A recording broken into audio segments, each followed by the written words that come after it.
Hi friends, welcome to Deepa Dharma's kitchen. இன்றைக்கி பூரி மசாலா எப்படி செய்யலான்னு பார்க்கலாம். நான் இன்றைக்கி ஒரு 5 உருளைக்கிழங்கு எடுத்து வச்சுருக்கேன். வேக வச்சுக்கோங்க.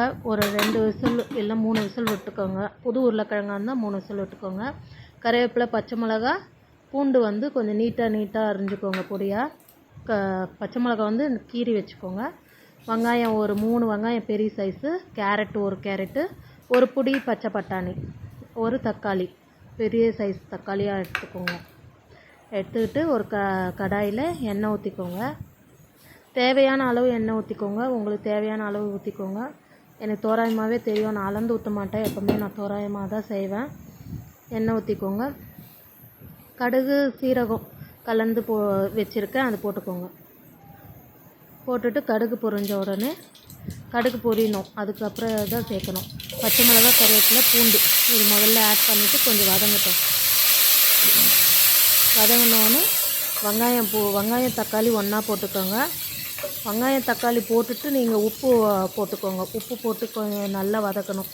அப்போ தான் உங்களுக்கு வந்து நல்லா டேஸ்ட் வரும். நீங்கள் இந்த மாதிரி செஞ்சு பாருங்கள் ஒரு தடவை. தனித்தனியாக வதக்காதீங்க, அது வேறு டேஸ்ட்டு, இது வேறு டேஸ்ட்டு தான்.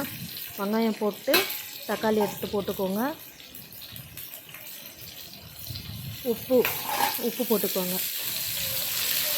கலந்து விட்டுட்டு உப்பு வந்து உங்களுக்கு தேவையான அளவு போட்டுக்கோங்க. போட்டுட்டு கலந்து விட்டுக்கோங்க. நல்லா வதங்கட்டும். நீங்கள் எப்போவுமே வந்து வெங்காயம் தனியாக வதக்குவாங்க, தக்காளி தனியாக வதக்குவாங்க. நான் வந்து இப்படி தான் செய்வேன். எங்கள் அம்மா இப்படி தான் செய்வாங்க. அதனால் எனக்கும் இதே மாதிரி தான் பழக்கம். அப்புறம்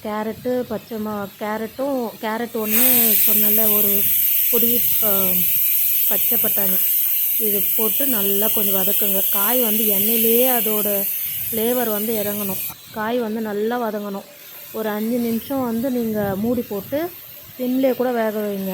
உங்களுக்கு மொத்தம் அதோட மசாலா, பச்சை மிளகா, பூண்டு, வெங்காயம், தக்காளி இதோட ஃப்ளேவர் எல்லாம் ஒன்றோட ஒன்று சேர்ந்து அதோட டேஸ்ட்டே உங்களுக்கு வேறு தான். நீங்கள் வந்து ஒரு முறை இந்த மாதிரி செஞ்சு பாருங்கள். போட்டுட்டு கொஞ்சம் வதங்கினோடனே வேணும்னா நீங்கள் இஞ்சி பூண்டு பேஸ்ட்டு போட்டுக்கலாம். நான் இன்றைக்கி 1/4 ஸ்பூன் மட்டும் போட்டுக்கிறேன் இஞ்சி பூண்டு பேஸ்ட்டு. போடலாம், இஞ்சி பூண்டு பேஸ்ட்டு போட்டால் நல்லா தான் இருக்கும். அப்புறம் 1/2 ஸ்பூன் வந்து மஞ்சள்தூள் போட்டுக்கோங்க. நம்ம காரத்துக்கு வெறும் பச்சை மிளகா தான் சேர்த்துருக்கோம், வேறு எதுவும் கிடையாது. நீங்கள் பார்த்து சேர்த்துக்கோங்க. காரம் இருக்கிற பச்சை மிளகான்னா பயங்கர காரம் வந்துட போகுது. ஒரு டம்ளர் தண்ணி ஊற்றிக்கிட்டேன். தண்ணி ஊற்றிட்டு நீங்கள் மூடி போட்டு கொஞ்சம் கொதிக்கணும். நல்லா கொதித்து அந்த காயெல்லாம் வேகணும். எண்ணெயிலே கொஞ்சம் வேகாது, ஒரு அரை வேக்காடு தான் எண்ணெயில் வந்து வேகும். காய் வந்து நல்லா கொதிக்கிட்டோம். வெந்திருக்கான்னு பாருங்கள். காய் வந்து வெந்திருக்கான்னு பார்த்துட்டு அப்புறமா நீங்கள் வந்து உருளைக்கிழங்கு போடுங்க, இல்லைன்னா தண்ணி சுண்டிடும் உங்களுக்கு. காய் வெந்துடுச்சு. கேரட் மட்டும் கொஞ்சம் வேகாத மாதிரி இருந்துச்சு. அதுக்கப்புறம் மூடி போட்டு மூடிடுங்க. கேரட் வெந்தோடனே நான் உருளைக்கிழங்கு ஆட் பண்ணிட்டேன். உருளைக்கிழங்கு போட்டு நல்லா கலந்து விட்டுக்கோங்க. எனக்கு தண்ணி பத்தலை, திரும்பவும் நான் தண்ணி சேர்த்தேன். நான் இந்த வீடியோவில் உங்களுக்கு வந்து அது காமிக்க முடியல. தண்ணி வேணுன்றது நீங்கள் ஊற்றிக்கலாம். ஒவ்வொருத்தர் தண்ணியாக சாப்பிடுவாங்க, ஒவ்வொருத்தர் கொஞ்சம் நல்லா திக்காக இருக்கணுன்னுவாங்க. அதுக்கேற்ற மாதிரி நீங்கள் தண்ணி வந்து கலந்துக்கோங்க.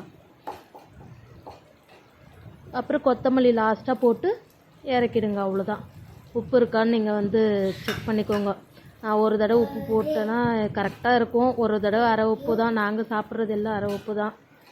நீங்கள் உங்கள் உப்பு வந்து தேவையான அளவு நீங்கள் போட்டுக்கோங்க. இந்த சேனல் பிடிச்சிருந்தால் லைக் பண்ணுங்கள், சப்ஸ்கிரைப் பண்ணுங்கள். தேங்க்யூ.